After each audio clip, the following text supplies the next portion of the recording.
Darren Vellin had no clue why his dog, a scruffy, overfed mutt named Brisket, was snarling at the attending alien vet. He also had no clue that the attending alien vet had just declared Brisket a level 2 biohazard and was about to sedate him with an electric neck gun. Whoa, whoa, whoa, hold on. Darren stepped between the vet and his dog, arms outstretched. Brisket's not crazy, he just wants a treat. The alien, a tall, shimmering green being with 3 retractable eyes and a lab coat that looked suspiciously like it had been made from recycled hazard suits, tilted its head. He bared incisors. He produced guttural noise. He attempted to lunge. "This is aggressive terrestrial behavior," it said flatly. "No, that's just what dogs do when they see someone holding a snack bag. You rustled the corner, didn't you?" The vet who had introduced itself earlier as Ural glanced at the unopened foil packet in its hand. "This is a sanitary protein stimulant for behavioral analysis. Right? That's a treat." And Brisket is, historically, very enthusiastic about treats. Ural crouched slightly, keeping all 3 eyes on Brisket, who was now sitting obediently, tail wagging like a helicopter blade, tongue lolling out happily. "Enthusiasm in your species appears hostile." "Yeah, well," Darren muttered, "you should see us at a Black Friday sale." Ural didn't respond. It slowly lowered the foil packet to the ground. Brisket immediately lunged forward, but instead of attacking, he snatched the packet, tore it open with a practiced efficiency that would make a raccoon blush, and began munching loudly. Ural blinked its primary eye. He intended no violence. Nope. He just loves snacks more than he loves personal space. The room fell into a thick silence, broken only by Brisket's wet chewing. Darren exhaled, crouched, and gave his dog a quick head rub. "Good boy, Brisket. You didn't bite the weird alien doctor. That's progress." Ural stood up, its limbs folding in a way Darren found deeply unsettling. "I must consult the station authority. This behavior exceeds expected parameters for quadrupedal domesticated life forms." "Wait, you're reporting us?" "Reporting is protocol when a Class 3 vet emergency is narrowly avoided." "He wasn't going to attack you." He lunged. "For a treat." Ural turned and exited through a sliding panel door that whooshed close behind it.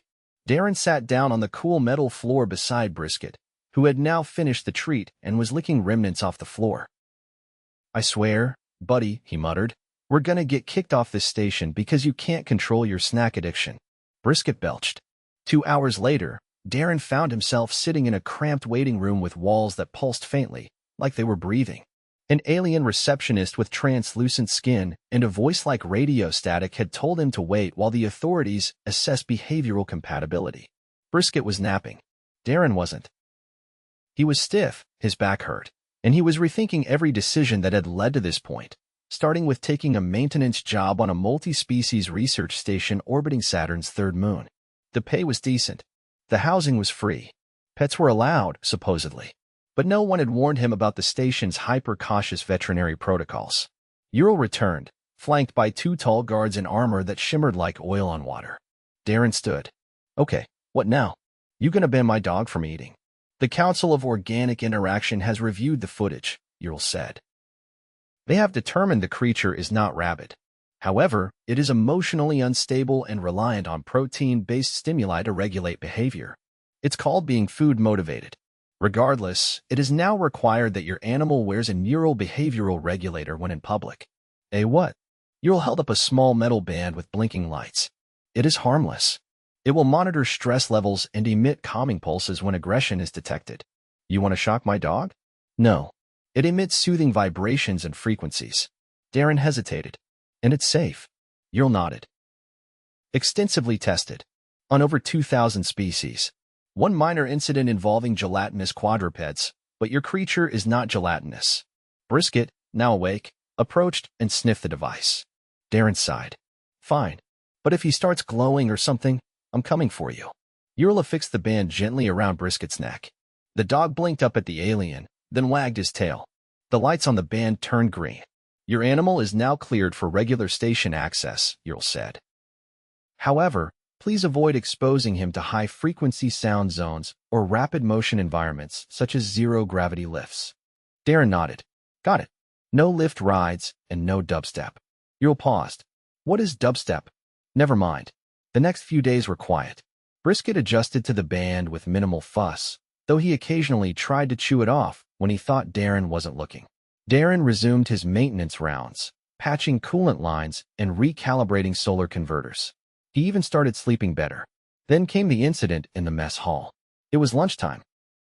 Darren had just grabbed a tray of synth protein cubes and some vaguely bread-like triangles when Brisket, who was leashed to Darren's chair, caught a whiff of something new.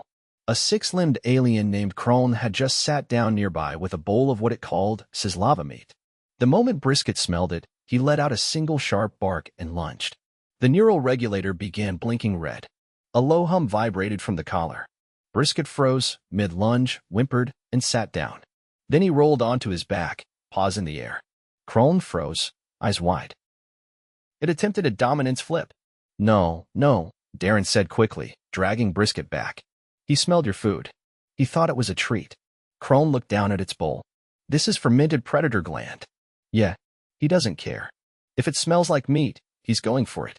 Krone pushed the bowl away. I will share. To avoid further aggression. Darren gave him a grateful nod. Appreciate it. Brisket, now seated, was panting happily. The band returned to green. See, Darren said. It works. He's calm. Krone watched Brisket warily. Your creature is unsettling. Yeah, Darren admitted. But he grows on you. Later that week, Darren received a summons to the station's Xenobiological Behavior Lab. Brisket had been selected for a behavioral study partly because of his unusual reactions, partly because the station had never observed a canine before. He wasn't thrilled, but the study offered hazard pay, and Darren's shower had been malfunctioning for days. So he brought Brisket down to Lab Deck 4, where a trio of researchers in varying shades of iridescent skin tones greeted them. The lead scientist, a short, wide alien named Vosk, gestured to a padded enclosure. Place your quadruped in the observation dome. We will present stimuli and record responses. Fine. No shocks, no needles. No harm will come to the subject. Darren opened the gate. Brisket trotted in and sat down. The tests began simple. A ball was rolled in. Brisket fetched it. A squeaky toy was dropped from above. Brisket barked at it, then pounced. A robotic arm held out a strip of dried protein. Brisket snatched it and wagged his tail. The scientist murmured, scribbled, adjusted dials. Then came the final test. A holographic projection of a snarling alien predator appeared in the dome. It roared. Brisket barked once, then tilted his head. The predator lunged forward. Brisket lunged past the projection, straight to the small metal dish where the scientists had placed another treat as a distraction. He ignored the predator entirely. Voss turned to Darren. Your animal is either fearless, oblivious, or entirely governed by food stimuli. Honestly? All three. Vosk nodded. Fascinating. Then the alarm sounded. A klaxon blared across the lab. Red lights flashed. Ural's voice echoed through the intercom. Containment breach in Sector 6. All personnel initiate lockdown protocol. Darren's heart dropped. Brisket. The dome's doors began to seal. Darren leapt forward, grabbing the gate just before it shut. He yanked Brisket out, cradling him as the dome sealed behind them. Vosk shouted, You must evacuate. I'm not leaving without my dog. A sudden explosion rocked the lab, sending debris clattering across the floor. Darren stumbled, shielding Brisket with his body. Another alien burst through the door, one of the guards from earlier. You must evacuate now. What about the breach? A containment pod carrying volatile fauna is ruptured. Something escaped. Darren clutched Brisket tighter. Do you know what? The guard's voice was grim. It eats movement. Darren didn't wait for more. He ran. The emergency corridor lights pulsed yellow, then flared white as the secondary alarms kicked in. Darren ducked under a low-hanging beam. Brisket clutched to his chest like a furry bowling ball.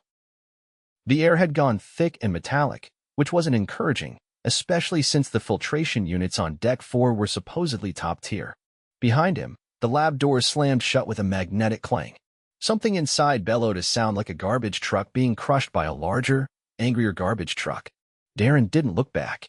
He turned into a narrow maintenance chute and dropped to his knees, forcing open the side panel with one hand while Brisket squirmed in the other.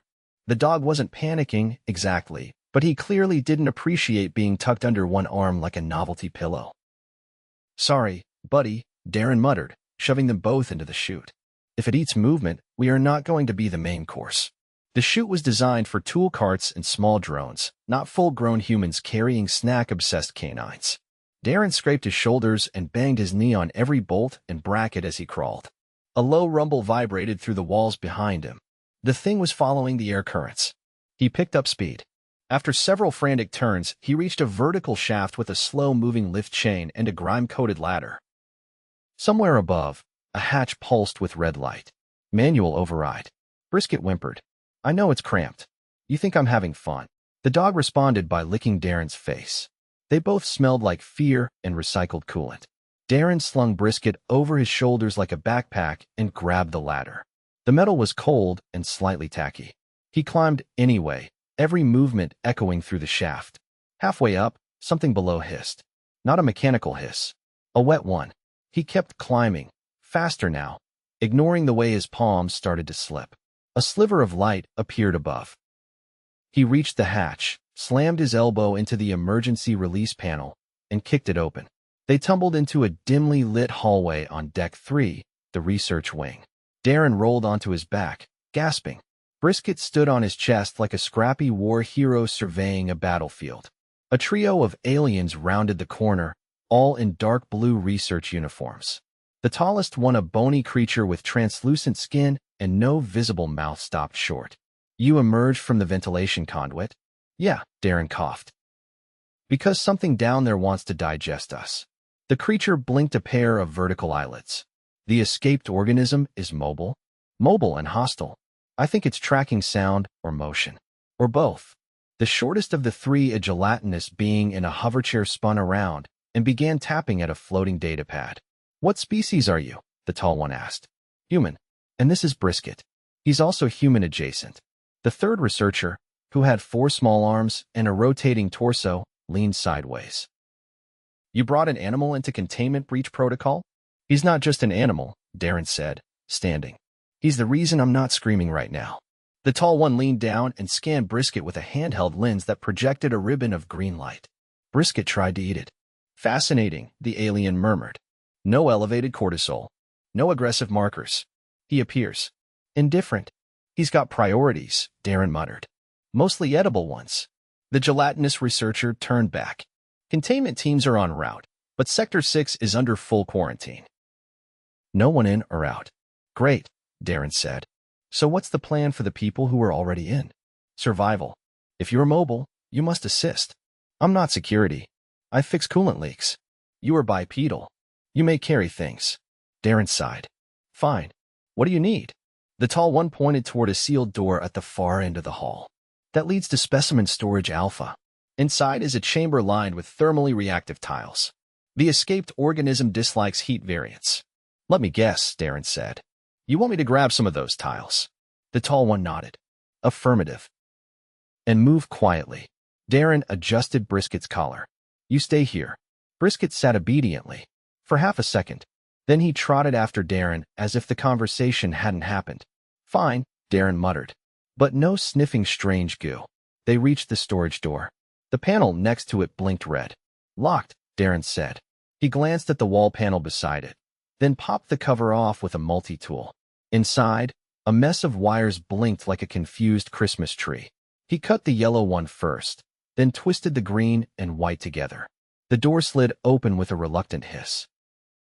Inside, the chamber was dim but not dark. Rows of crates and sealed containers lined the walls. At the center, a circular platform held several stacks of hexagonal tiles that shimmered faintly. Darren moved quickly, grabbing an armful of tiles. They were heavier than expected, with a texture like hot sandpaper. Brisket sniffed a container labeled in blocky script, then sneezed violently. A cloud of iridescent dust puffed into the air. Darren waved it away. Don't inhale mystery powder. That's a rule. He turned back toward the door and froze. Something was standing just outside. It was long and low to the ground, like a centipede made of melted plastic. Its surface rippled constantly, shifting between matte and glossy, like it couldn't decide on a finish. Its head, or what passed for one, twitched toward the door. Darren held his breath. Brisket didn't. He let out a single bark. Loud. Sharp. Directly into the thing's face. The creature recoiled like it had been slapped. Then it hissed a sound like boiling syrup and retreated down the hallway. Darren blinked.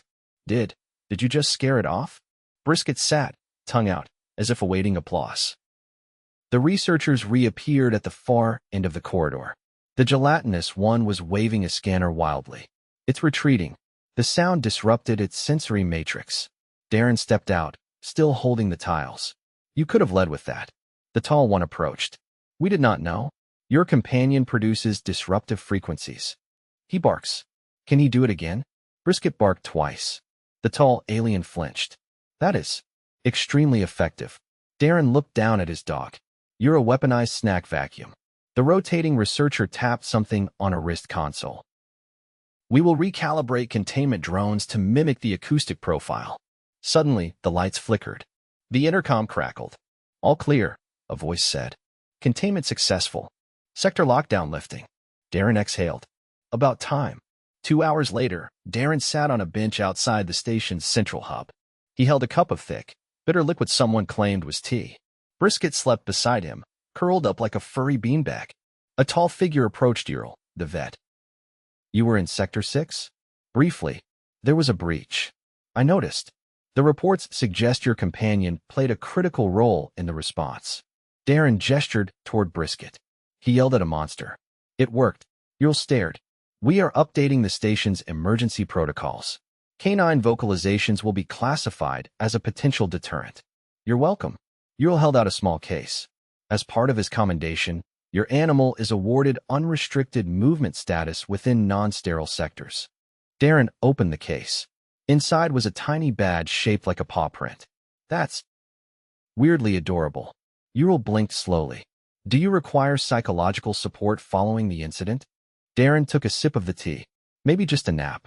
And a sandwich. The vet nodded. That is acceptable. As Ural walked away, Brisket snuffled in his sleep and let out a soft bark. Darren looked down at him. Hero, huh? Brisket farted. Darren nodded. Yeah, that checks out. The station's recreation dome was a misleading name. It conjured images of leisure and sunlight, maybe a pool. In reality, it was a converted hydroponic shell with fake grass, a few rugged exercise circuits, and a dome-shaped ceiling that projected a rotating archive of Earth skies. That morning it displayed a soft overcast with drifting clouds and the occasional bird silhouette, but the temperature remained stubbornly neutral. Darren stood near the edge of the field, holding a collapsible leash while Brisket sniffed a moss-covered bench as if it might be edible. 3 aliens were watching from a cautious distance, 2 researchers and a technician from the sanitation crew. None of them had ever seen a dog play fetch, and all had been instructed to document the behavior without interfering. A plastic disc lay at Darren's feet. You ready? He asked. Brisket sat, tail twitching. Okay then. He flung the disc across the dome. It wobbled slightly, veering right before catching the artificial wind current and leveling out. Brisket took off like a fur-covered missile, paws thumping against the ground in an uneven rhythm, ears flapping. The sanitation technician, a being shaped like a stack of rotating spheres, let out a high-pitched oscillating tone. Is that distress? Darren asked. No, said the researcher beside it, who resembled a bundle of walking reeds. It's astonishment. It cannot comprehend voluntary exertion without nutritional incentive. Brisket returned with the disc, panting, and dropped it at Darren's feet. He'll do it for hours, Darren said. Doesn't even need a reward. Truly inefficient, muttered the reed creature. He's not doing it for efficiency. It's fun. The technician rotated its top segment, emitting a sharp click.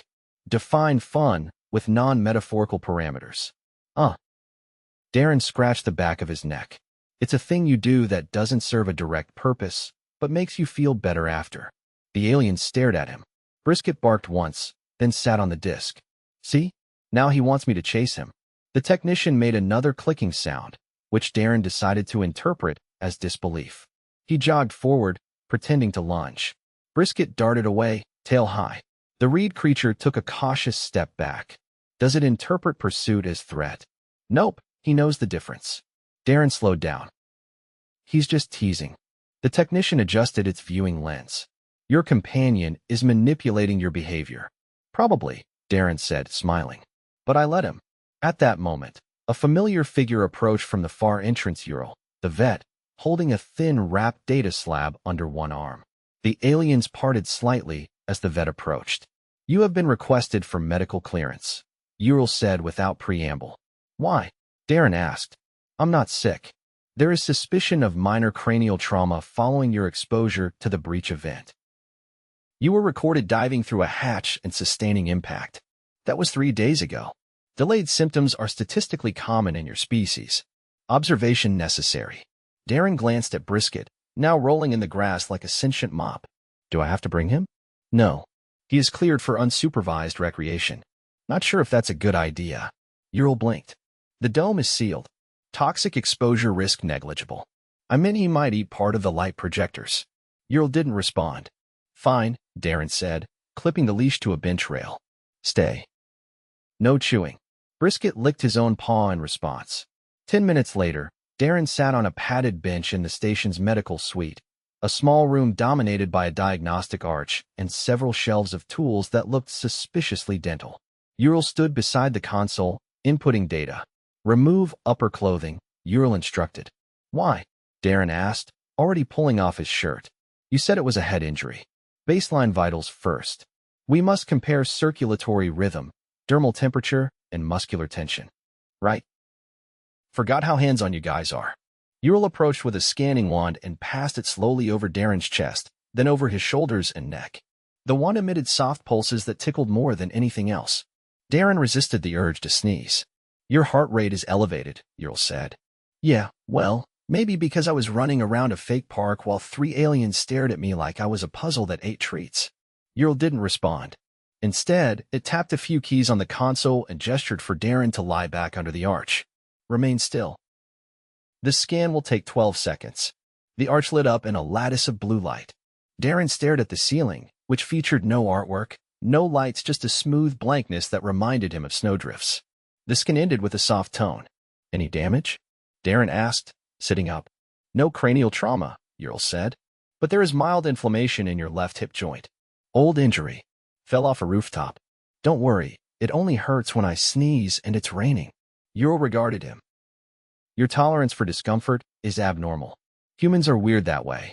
Your species continues to present statistical anomalies. You lack redundant organs. You consume non-symbiotic microfauna voluntarily. You engage in recreational exertion despite no biological imperative.